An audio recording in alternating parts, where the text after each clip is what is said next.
উনি বললো যে আমার ভ্যান বা রিক্সা আমার একটা দিলে আমি তার থেকে ই করতে পারি। পরে যাই হোক ওনার কথাতে আমরা ওনাকে ভ্যান দিলাম, এই তাতে উনি পরিবার পরিজন নিয়ে।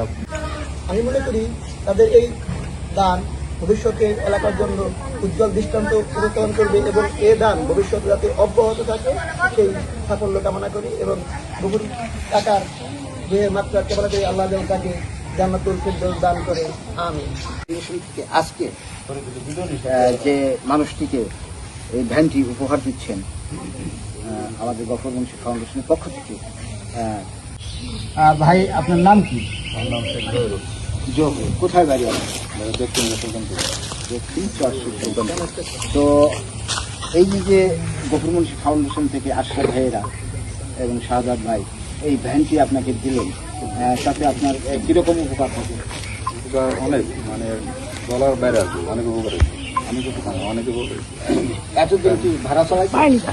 ধরেন আমি গেছিলাম বাইরে 3 দিন আসলাম, দালাল হিসেবে 3 দিন আসলাম বিদেশ। 3 দিন পরে গোয়া বেশি পড়াইছে। আচ্ছা, যাই হোক, 2 মাস জেল কাটাচ্ছে, 2 মাস জেল কাটানোর পরে বাড়তে পড়াইছে। আচ্ছা, কাজকর্ম করতে পারি না, আপনি সর্বশান্ত সর্বশান্ত হয়ে গেছে। পরে আমি এসে বলছি বাইরে আমার কোনো এক মহিলা মেম্বার আছে, তাদেরকে নিয়ে এলাম। তারপরে আমার মতো আমি কইছি, তারা হে কয় তোর দুপুকার আমি যাওয়ান, সমস্যা নাই, তোর দুপুকার আমার ইসে যাবো। আমি বললাম গেলির বললাম চিনে। দর্শক, একটি কথা জানিয়ে রাখি, আসলে এই যে শাহাদাত ভাই রয়েছেন, আশরাফ ভাই রয়েছেন, ওনাদের মনটা কিন্তু অত্যন্ত উদার।